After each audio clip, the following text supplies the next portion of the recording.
Defining the Latino is difficult, but especially important now because of the size of the group of Latinos is a huge percentage of the population of the country as a whole. And it's from more countries of Latin America than ever before. So for all of those reasons, it's become a much more important phenomenon. No society could ignore that percentage of its population without being interested in it and wanting to know about it. So some people, when they say Latino, they just count them, the number, and that's Latino. That's the Latino population, punto. So that's one meaning that it has for people, is just the demographic meaning. And then you people come along and say, yeah, but wait a minute. The people that came here 100 years ago are in a different situation than people who just came yesterday.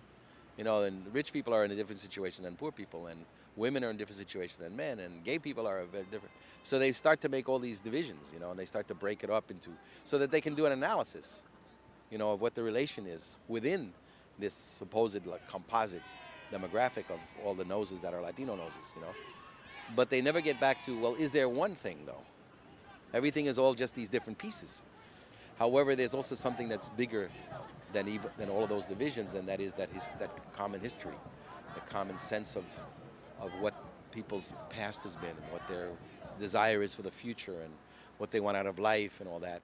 Paramos, seguimos, paramos, seguimos, paramos, paramos, paramos. Usually it's boiled down to just everybody speaks Spanish, which isn't even true.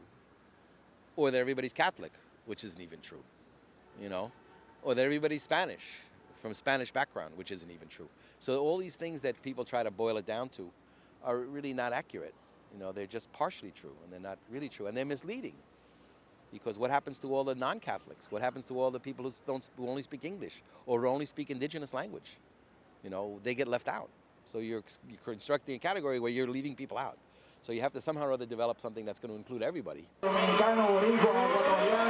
They're part of this history. They're part of this experience which people identify with, people understand. That's my past, that's my family, that's my experience personally, that's my mother, my grandmother. That they realize that's part of their personal history and their collective history.